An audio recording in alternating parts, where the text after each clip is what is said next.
بسم اللہ الرحمن الرحیم۔ آج ہم انشاءاللہ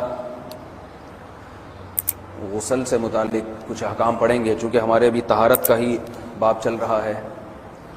غسل کب فرض ہوتا ہے اور غسل کا طریقہ کیا ہے؟ رسول اللہ صلی اللہ علیہ وسلم نے فرمایا ان اللہ لا یستحیی من الحق، اللہ تعالی حق بات کو بیان کرنے سے حیا نہیں کرتے۔ تو غسل کے جو مسائل ہیں ان میں بھی بعض دفعہ کچھ ایسی باتیں آتی ہیں جو بظاہر حیا کے خلاف ہیں، لیکن علم کی ایک بات ہے، سیکھنے اور سکھانے میں حیا اگر کریں گے تو پھر ظاہر ہے ساری زندگی جاہل ہی رہے گا انسان۔ اور غسل کے مسائل سیکھنا اس لیے ضروری ہے کہ غسل جب فرض ہوتا ہے تو جب تک مکمل غسل نہ ہو آپ کی نماز ادا نہیں ہوتی۔ رسول اللہ صلی اللہ علیہ وسلم نے فرمایا الماء من الماء، حدیث ہے کہ غسل فرض ہوتا ہے خواہش نفس کے ساتھ جسم سے منی خارج ہونے سے۔ مرد پہ غسل کب فرض ہوگا؟ جب اس کے جسم سے شہوت کے ساتھ منی خارج ہو۔ منی بالکل سفید رنگ کی چیز ہے، ایک ہوتی ہے مزی۔ شہوت پیدا ہونے سے اگر کسی کے مرد یا عورت کے صرف رطوبت خارج ہونا شروع ہو گئی، اس سے غسل فرض نہیں ہوتا۔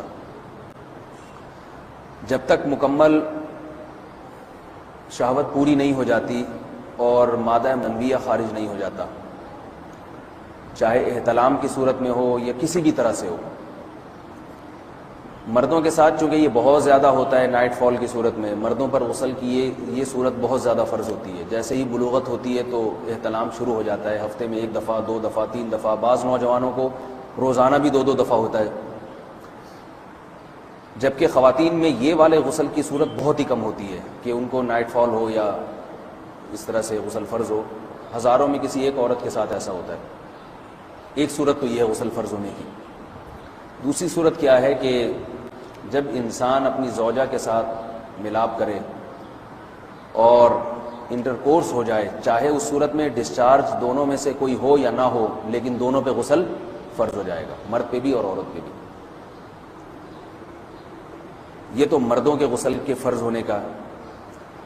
مردوں کے غسل میں ایک چیز یہ بھی ہے کہ اگر آپ نے رات کو نیند کی اور صبح آپ اٹھے اور آپ نے کپڑوں پہ نشان دیکھا، اب آپ کو یہ پتہ نہیں چل رہا کہ یہ منی کا نشان ہے یا مزی کا ہے، تو بھی آپ پر غسل کرنا فرض ہے۔ یہی سمجھا جائے گا کہ یہ آپ خواب میں ڈسچارج ہوئے ہیں۔ عورت پر جو غسل فرض ہوتا ہے ایک اور صورت میں ہوتا ہے کہ جب خواتین کو ایام آنا بند ہو جاتے ہیں، حیض یا نفاس سے جب پاک ہو جائیں، تو بھی ان پہ غسل فرض ہے۔ یہ تو غسل کی فرضیت سے متعلق احکام تھے۔ کچھ چیزیں ایسی ہیں جن میں غسل سنت ہے، فرض نہیں۔ جمعہ کے دن غسل کرنا، رسول اللہ صلی اللہ علیہ وسلم نے بہت زیادہ تاکید کی ہے۔ سنت کی 2 قسمیں ہیں، سنت مؤکدہ اور سنت غیر مؤکدہ۔ مؤکدہ وہ ہوتی ہیں کہ جن کو چھوڑنے کا اگر کوئی معمول بنا لے تو گناہ کا خطرہ ہے، اور ایسا شخص قابل ملامت ہے، اسے شریعت ملامت کرتی ہے، برا بھلا کہتی ہے۔ تو غسل سنت مؤکدہ ہے، ہفتے میں 1 مرتبہ، چاہے جمعے کے دن ہو یا کسی بھی دن ہو۔ جو مسلمان ہفتے میں 1 دفعہ بھی نہیں نہاتا، وہ کتنا ہی نیٹ کلین ہو، مگر شریعت کی نظر میں وہ قابل ملامت ہے، اسے تانے دینے چاہیے کہ شرم نہیں آتی ہو مسلمان مگر رہتے ہو بھنگیوں اور چماروں کی طرح۔ ملامت تو اسی کو کہتے ہیں۔ اس کی دلیل رسول اللہ صلی اللہ علیہ وسلم نے فرمایا، صحیح حدیث ہے، حق علی کل مسلم ان یغتسل کل اسبوع مرۃ، کہ ہر مسلمان پر لازم ہے کہ وہ ہفتے میں کم از کم 1 مرتبہ غسل کرے۔ ہر مسلمان پر لازم ہے، چاہے اس پہ غسل فرض نہ بھی ہو۔ اور کس دن بہتر ہے؟ جمعہ کے دن۔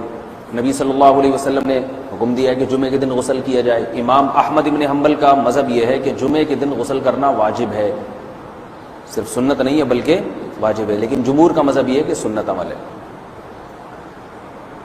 غیر مسلم جب اسلام قبول کرتا ہے تو اس وقت بھی اس کے لیے غسل کرنا سنت ہے۔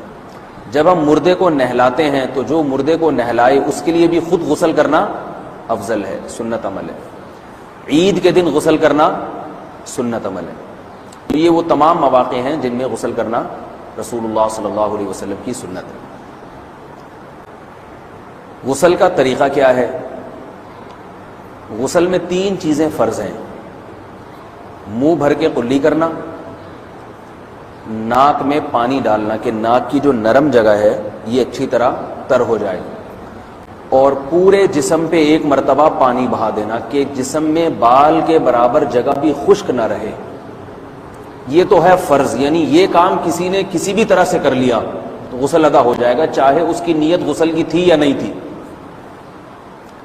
کوئی آدمی چلتا ہوا جا رہا ہے، پھسل کے تالاب میں گر گیا، پورے غوطے کھا کے باہر نکلا، کلی کر لے اور ناک میں پانی ڈال لے تو غسل اس کا ادا ہو جائے گا. البتہ چونکہ نیت نہیں تھی لہذا غسل کا ثواب نہیں ملے گا، ثواب نیت کے بغیر نہیں ملتا انسان.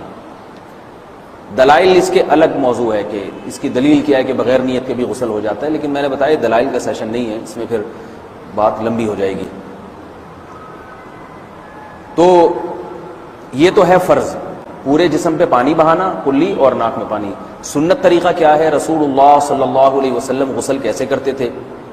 سنت طریقہ جس پہ جو اختیار کرنا چاہیے وہ طریقہ یہ ہے کہ جب آپ غسل کے لیے بیٹھیں تو سب سے پہلے وہ جگہ دھوئیں جہاں نجاست اور ناپاکی لگی ہوئی ہے. نائٹ فال ہوا، کسی کو احتلام ہوا، تو جہاں جہاں گندگی لگی ہے پہلے اس جگہ کو دھوئیں. استنجا کریں، شرمگاہ کو دھوئیں اچھی طرح. سمجھ رہے ہیں بات کو؟ اس کے بعد ہاتھ دھوئیں اور مکمل وضو کریں جیسے ہم عام حالات میں وضو کرتے ہیں. مکمل وضو کرنے کے بعد دائیں کندھے پہ پانی ڈالا، لیفٹ سائڈ پہ پانی ڈالا. پہلے زمانے میں تو چلو سے غسل ہوتا تھا، ہاتھ دھو لیے تو اب چلو سے پانی لے کے یہاں ڈالا جا رہا ہے، چلو سے پانی لے کے یہاں ڈالا جا رہا ہے، پورے جسم پہ ملا جا رہا ہے، اور چلو سے پانی لے کے 3 دفعہ سر پہ ڈالا جا رہا ہے. تو آج کل چلو ولو تو ہے نہیں، شاور کے نیچے جا کے کھڑے ہو جاتے ہیں، تو اس میں یہ کہ شاور کھولیں اس میں کھڑے ہو جائیں، سارے چلو اس میں خود بخود ہی ہو جائیں گے، پورے جسم پہ پانی بہہ جائے گا. نبی صلی اللہ علیہ وسلم کے دور میں یہ جدید چیزیں نہیں تھیں، شیمپو اور صابن، تو آپ صلی اللہ علیہ وسلم بیری کے پتوں سے غسل کی ترغیب دیا کرتے تھے. بیری کے پتوں کو اگر پانی میں پکایا جائے تو پانی میں میل کچیل صاف کرنے کی صلاحیت بہت بڑھ جاتی ہے. ہمارے زمانے میں اس تکلف کی ضرورت نہیں ہے، صابن ملتے ہیں اس سے نہایا کریں. بہرحال کہنے کا مقصد یہ آپ لوگوں سے، تو یہ سنت طریقے سے غسل ہو جائے گا آپ کا. سمجھ رہے ہیں بات کو؟ سب سے پہلے استنجا کیا، اس کے بعد وضو کر لیا، اس کے بعد غسل کر لیا. اگر کسی نے غسل میں وضو نہیں کیا اور ویسے ہی پورے جسم پہ پانی بہا دیا تو بھی اس کا وضو خود بخود ہو جائے گا. اس غسل سے وہ نماز پڑھ سکتا ہے، کیونکہ بعض لوگ غسل کرنے کے بعد دوبارہ وضو کر رہے ہوتے ہیں. اس کی ضرورت نہیں ہے، کیونکہ جب غسل کرتے ہیں تو وضو والے اعضاء تو خود بخود اس میں دھل جاتے ہیں. یہ ہے غسل کا طریقہ. وضو کیسے ٹوٹتا ہے؟ جن چیزوں سے غسل فرض ہوتا ہے ان چیزوں سے وضو تو بہرحال ٹوٹتا ہی ہے. اس کے علاوہ بھی وضو ٹوٹتا ہے. اس سے پچھلے لیکچر میں نے کچھ تفصیل بتائی تھی کہ نجاست جسم سے کہیں سے بھی خارج ہو جائے یا نجاست نکل کے بہہ پڑے. اگر قضائے حاجت کی جگہوں سے نجاست خارج ہوئی ہے تو نظر بھی آ جائے وضو ٹوٹ جائے گا، اور قضائے حاجت کے علاوہ جگہوں سے اگر نجاست خارج ہوئی ہے، خون وغیرہ ہے جیسے، تو جب تک نکل کے بہے گا نہیں تو اس وقت تک وضو نہیں ٹوٹے گا. سمجھ رہے ہیں بات کو؟ وضو کا طریقہ کیا ہے؟ سب سے پہلے دونوں ہاتھوں کو دھویا جائے، 3 دفعہ کلی کی جائے، مسواک کی جائے، 3 دفعہ ناک میں پانی ڈالا جائے. پھر پورے چہرے کو، پیشانی یہ جو ہے جہاں سے پیشانی ہماری شروع ہو رہی ہے اور تھوڑی کے نیچے، تھوڑی جہاں ختم ہو رہی ہے، اور ایک کان کی لو سے دوسرے کان کی لو تک 4 اعضاء ہیں وضو میں دھونا فرض ہیں. 1 چہرہ، نمبر 2 بازو، نمبر 3 سر کا مسا، چوتھائی سر، اور نمبر 4 پاؤں کو دھونا. اس کی دلیل قرآن مجید کی مشہور آیت ہے فَاغْسِلُوا وُجُوهَكُمْ وَأَيْدِيَكُمْ إِلَى الْمَرَافِقِ. اللہ فرماتے ہیں ایمان والو جب نماز کا ارادہ ہو تو اپنے چہروں کو اور اپنے ہاتھوں کو دھو، سر کا مسا کرو اور پاؤں کو ٹخنوں سمیت دھو. دھونے کا حکم ہے قرآن مجید میں. البتہ سر کے بارے میں یہ نہیں ہے پورے سر کا مسا کرو، بلکہ آ رہا ہے وَامْسَحُوا بِرُؤُوسِكُمْ. با کا لفظ ہے، با آتی ہے تبعیض کے لیے کہ سر کے بعض حصے کا مسا. اب بعض حصے کا قرآن حدیث میں کہیں تذکرہ نہیں ہے، تو اس میں فقہاء کرام کے اجتہادات ہیں. امام شافعی فرماتے ہیں تھوڑا سا بھی ٹچ کر لیا سر کو ہو جائے گا. امام ابو حنیفہ فرماتے ہیں نہیں، کم از کم 1/4 کا ہونا ضروری ہے. سب کے اپنے اپنے دلائل ہیں، ان دلائل میں نہیں جاتا. فقہ حنفی کو جو فالو کرنے والے ہیں تو ان کو چاہیے کم از کم 1/4 سر کا مسا. یہ فرض ہونے کے لیے ضروری، مگر سنت کیا ہے؟ پورے سر کا مسا. نبی صلی اللہ علیہ وسلم دونوں ہاتھوں کو بھگو کے پورے سر کا مسا کرتے تھے ایسے. سمجھ رہے ہیں بات کو؟ اور مسا کے جو یہ ٹیکنیکل طریقے ہیں کہ آپ یوں پہلے انگلی بنائیں، پھر یوں لے کر جائیں، پھر یوں گھما کے لائیں، پھر یوں، یہ ٹیکنیکل طریقے حدیث سے ثابت نہیں. مسح کا طریقہ کیا ہے؟ بھیگا ہوا ہاتھ لے کے ایسے پورے سر کو ہو گیا. پھر حدیث میں یہ بھی ہے کہ یوں لے جاؤ اور یہ بھی ہے کہ دو واپس بھی لے کر آؤ, دونوں طرح سے ثابت. تو ایسے بھی کر سکتے ہیں کہ یوں لے جائیں, اور ایسے بھی کر سکتے ہیں لے کے جائیں اور پھر واپس بھی لے آئیں, دونوں طریقے جائز ہیں. لیکن کم از کم سنت اتنی ہے کہ پورے سر کا مسح ہونا چاہیے. بعض لوگوں کو شو مارنے کا شوق ہوتا ہے, اگر وہ واپس لائیں تو بال ان کے خراب ہو جاتے ہیں, کہتے ہیں یار یہ پھر مسئلہ خراب ہو جائے گا. تو پھر ایسے لوگ صرف یوں ہی لے جائیں کافی ہے. افضل تو یہ کہ یوں بھی لے جائیں یوں بھی لے جائیں, دونوں طرح سے صحیح ہے. بہرحال دونوں حدیث سے ثابت ہیں. سمجھ رہے بات کو؟ اور یہاں ایک اہم مسئلہ بتا دوں, قرآن مجید نے پاؤں کو دھونے کا حکم دیا ہے, پاؤں پہ مسح کرنے کا حکم نہیں دیا.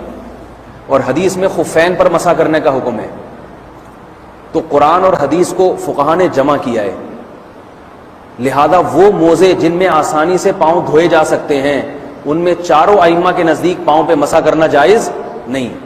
سعودی عرب میں جو بعض سلفی حضرات اور یہاں ہمارے ہاں بھی اہل حدیث حضرات نے عام موزوں پر بھی جو مسح کی ایک روایت ڈال دی ہے, اسلاف میں, تابعین, تبع تابعین میں اور چاروں ائمہ کے مذاہب میں اس کا ثبوت نہیں ملتا. اگر اسلاف میں کوئی قائل بھی ہے تو ایک شاذ قول, اکا دکا قول ملتا ہے, ورنہ یہ ائمہ اربعہ کے مذہب کے خلاف ہے. اور جو احادیث جو نقل ہوتی ہیں صحیح سند کے ساتھ, ان کے بھی خلاف اور قرآن کی آیت کے بھی خلاف ہے. اس لیے کسی نے عام ساکس پہ اگر مسح کر لیا, جو عام طور پہ آفس پہن کے جاتے ہیں لوگ, اس میں تو پاؤں, آپ اگر ساکس کو پانی کے نیچے رکھیں پورا پاؤں دھل جائے گا آرام سے. تو وہاں کیا ہو رہا ہے کہ قرآن مجید کے حکم کی مخالفت لازم آ رہی ہے, آپ پاؤں دھو نہیں رہے. تو اس لیے ہم یہ سمجھتے ہیں کہ اس صورت میں نماز ادا نہیں ہوگی. سعودی عرب میں بعض سلفی حضرات نماز پڑھاتے ہیں, وہ ایسے ہی کرتے ہیں کہ عام ساکس پہ مسح کر کے نماز پڑھا لیتے ہیں. تو فتویٰ اسی پر ہے کہ ان کی, اگر کسی کو یقین ہے کہ اس نے عام ساکس پہ مسح کر کے نماز پڑھائی ہے تو اس کے پیچھے نماز ادا نہیں ہوگی, کیونکہ قرآن کے مطابق اس کا وضو ہوا ہی نہیں ہے. صدیوں تک کوئی بھی اس قول کا قائل نہیں رہا ہے کہ عام ساکس پہ بھی مسح ہو جاتا ہے. یہ ابن تیمیہ رحمہ اللہ تعالیٰ 7ویں صدی میں اس کے قائل تھے, اور تابعین میں اکا دکا قول ملتے ہیں اس کے, لیکن شاذ قول ہیں, مرجوح قول ہیں, جن پر امت نے فتویٰ نہیں دیا. اور اب سعودی عرب میں بعض سلفی حضرات اس کے قائل ہیں. ہمارے ہاں اہل حدیث حضرات بھی چونکہ اکثر سعودی عرب کے سلفی حضرات ہی کو فالو کرتے ہیں, تو انہوں نے بھی وہیں سے یہ فتویٰ لیا ہے. لیکن ائمہ اربعہ کے مذہب میں اور دلائل کے لحاظ سے دیکھا جائے تو یہ مذہب کمزور ہے. قرآن نے پاؤں کو دھونے کا حکم دیا, آپ دھوئیں گے پاؤں جب تک دھونا ممکن ہے. چمڑے کے موزے ہیں, ان کو دھونا ممکن نہیں ہے اتارے بغیر, لہذا ان موزوں کے اوپر مسح ہو جائے گا. تو اس سے قرآن پر بھی عمل ہو جائے گا اور حدیث پر بھی عمل ہو جائے گا. اس لیے ائمہ اربعہ نے جو قرآن و حدیث کو سمجھ کے جو فیصلہ کیا ہے اس پہ چلنا ہمارے لیے زیادہ مفید ہے بنسبت آج کل کے جو علماء ہیں ان کی اپنی ذاتی آراء پر. اس لیے یہ بھی ایک وضو سے متعلق اہم مسئلہ تھا. سمجھ رہے ہیں؟ باقی تو ماشاءاللہ وضو کرنا سب کو آتا ہی ہے. اور وضو کے بعد دعا کیا ہے؟ کلمہ شہادت, اشہد ان لا الہ الا اللہ وحدہ لا شریک لہ اشہد ان محمدا عبدہ ورسولہ اللہم اجعلنی من التوابین واجعلنی من المتطہرین. اے اللہ تو مجھے بار بار توبہ کرنے والوں میں شامل کر دے اور بار بار پاکیزہ رہنے والوں میں شامل کر دے.